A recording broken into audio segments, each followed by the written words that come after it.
everybody, I'm Jess Joyce, and this is SEO in 2023.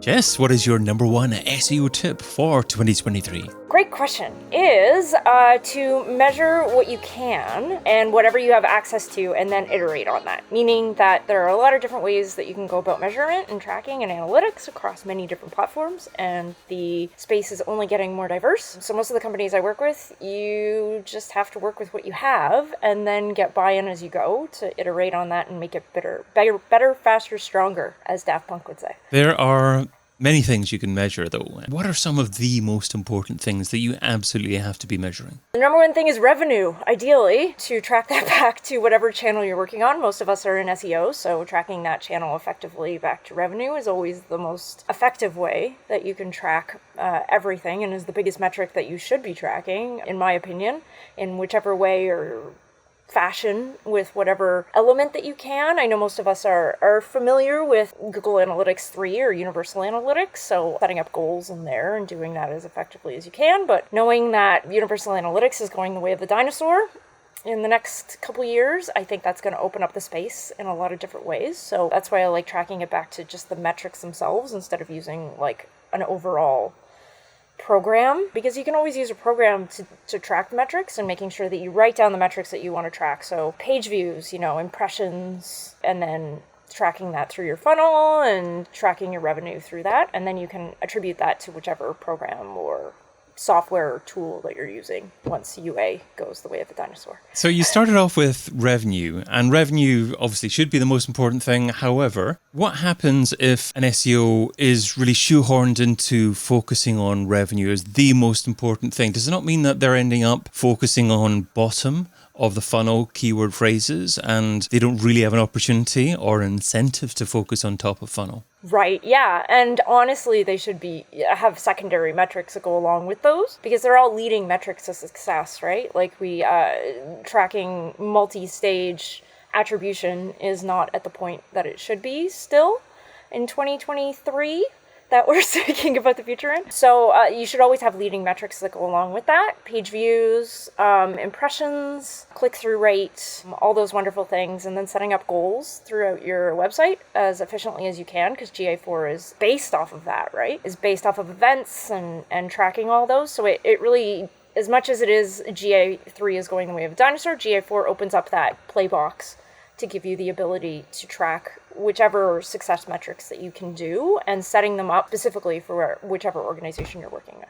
Okay, you mentioned the attribution word there, and that's kind of available inside Google Analytics. And I've seen software vendors offering attribution services really for the last 10 years or so, but it's never really felt as if it's gone mainstream. What's the best way of dealing with attribution at the moment? Is there a standard model that tends to work more effectively? Is there software that you particularly recommend? I currently am using Fathom Analytics. They're a privacy-based analytics platform, and they seem to have pulled a little bit more attribution through, a little more than Google Analytics. So I'm actually able to see if somebody's clicked on a WhatsApp chat or something else that's pulled in that direct model, since direct is such a dark metric, that like dark hole that we kind of pull SEO into so often. But with some other options out there like Fathom Analytics, you can actually pull through different variations of that dark direct, which I found was very helpful. As well as like UTMs is always the go-to throughout any,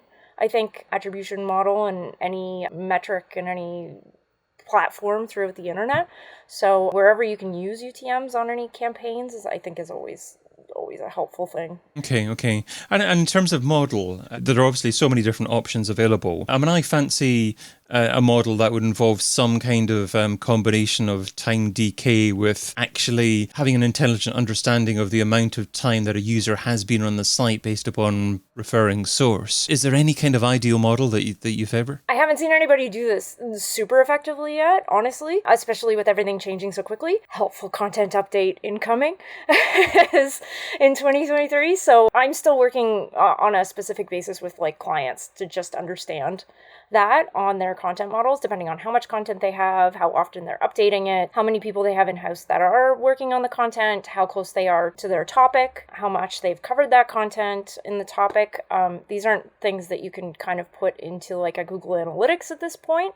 So we're kind of doing it manually between Airtables and other places that are outside of GA. It's nice that you say that you're working with clients, because obviously you're having conversations with clients about things like what matter to them and kind of working towards them as goals. Now, I would imagine that more SEOs need to have those sorts of conversations with clients to actually establish precisely what success looks like to them, and then try and build some kind of analytics program, but at least screens to demonstrate success. Yeah, screens to demonstrate, reporting screens perhaps is what I'm looking for as well. And in terms of reporting, GA4 is the big thing that's happening at the moment. Is that something that all SEOs need to be completely comfortable with? Honestly, I would say maybe. I think it would be good for all SEOs to at least install it on like a test site out there, and start pushing through your own events to be able to understand how that measurement model works and to understand how that will work. Because if you're working on client sites, then somebody along the way will have GA4. So you'll want to be able to track those models throughout the ecosystem as well. GA4 will better integrate into Data Studio. So having that connection will be fantastic, because then you can pull in other third-party sources, HubSpots, and all the other ones out there. Search Console as well. I've been making some Search Console dashboards with Data Studio, and then integrating some HubSpot metrics in there too, to actually create as much of a full picture as we possibly can get to at this stage of the internet. What are a couple of examples of some key events that SEOs absolutely need to be tracking in their analytics? I would say definitely impressions is through Search Console, and clicks.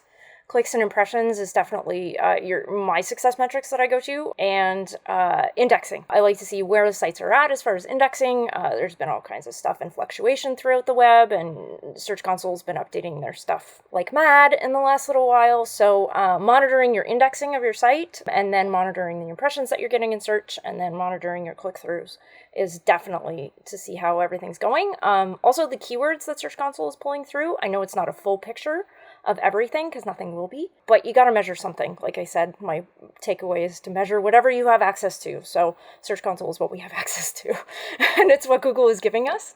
Well, what trends are you seeing in terms of indexing? Are Google less likely to want to index as many pages from your website than they used to? And if so, what kind of pages are they indexing, and what can you do to try and encourage Google to index more pages? Sure. I see that Google doesn't want to index like as thin a content as possible. So I'm seeing like documentation pages are wonderful, but if they're super thin and super short, making them as useful as possible. So connecting those to other topics along the way is also helpful to get them more indexed. And then linking them better and closer to the homepage, as close to the homepage as possibly, with like either topics or categories or extra links, or showing people in multiple places throughout your pages and then linking those deeper into the site that way. Just because I've found that Google isn't liking following pages, pagination, and obviously they don't follow the infinite scroll along the way. So giving Google multiple routes to the same end goal is always helpful along the way. I've actually even seen HTML sitemaps do it. So bringing back the old school internet, if you can do something that dynamically pulls through an HTML sitemap of your whole site, then feeding that through Google, just to give them as much context and multiple inroads as possible. So you've talked about Google Analytics, but there are challenges sometimes with comparing historical data, going back far enough. Are you a fan of bringing data into some other platform like Data Studio to do more historical comparisons? 100%. Or uploading it to some other place. I know like you can upload things to Amazon in their clouds, or all the other data slicing and dicing stuff now. And that's definitely what you should do, especially with your GA3 data. Make sure that it's backed up somewhere before we lose it, because then you're going to have people like me coming through and wanting to know year-over-year metrics, and we're not going to have access to that.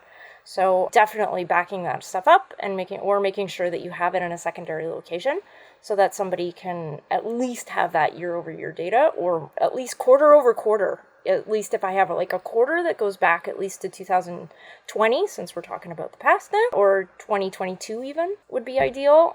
There's been so much fluctuation in the past couple of years with the pandemic and the behavior of the way people are searching and shopping and navigating online that I think folks like us and data folks will want to understand as we get back to somewhat normal life. So are you saying that you automatically export data from Google Analytics, say once a month or something like that, and then just store it elsewhere to make sure you've got that historical data? Yeah, ideally, you should set monthly backups for sure. If your site's big enough, like if it's a small site, then I think some of the other analytics platforms can definitely help you out. But if you're like a C-level, B2B SaaS company, or you're on your C-level rounds and you have like 100,000 of views, then yeah, you should definitely be backing that up at that point for sure. Well, you shared what SEOs should be doing in 2023. So now let's talk a little bit about what SEOs shouldn't be doing. So what's something that's seductive in terms of time, but ultimately counterproductive? Something that SEOs shouldn't be doing in 2023?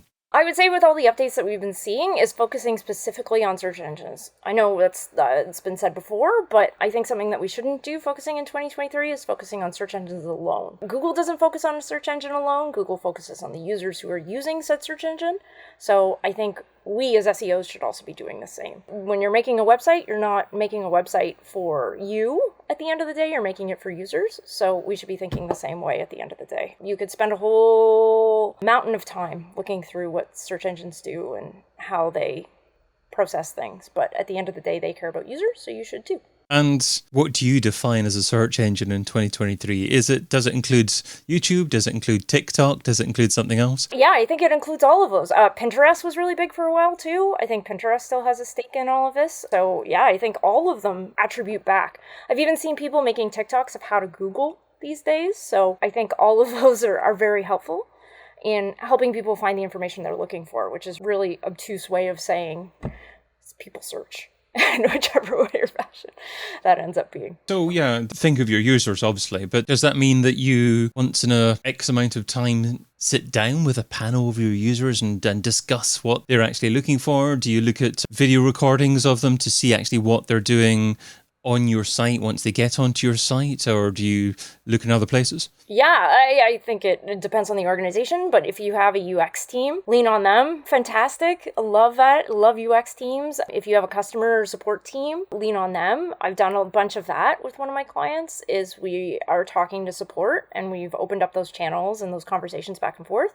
So any pain points or needs or questions that they bring up get fed right to the SEO team and right to the content team. Same with, UX and all the content teams. Yeah, honestly, is like opening up those conversations between whatever you can do within the organization and making sure that all those pain points are met and that you can answer those as effectively as possible is the making sure that search meets the intent and answering those questions for people. And just one final thought on search. Do websites still use on-site search? And if so, is that still effective for users? Will users actually ask many queries on-site search, or will they click the back button and go back to Google and search for a long tail phrase and then come back to your site? I've seen it a lot more in e-com, that humans are looking for products, or they'll look for something that if the menu doesn't make sense or the hierarchy in the website doesn't make sense, then they'll just search. If it doesn't show them what they're doing on the homepage or whatever page they land on, then they'll just use the search, which is really helpful and can actually lead and help SEOs inform decisions about what kind of content that they want to write too, right? Like if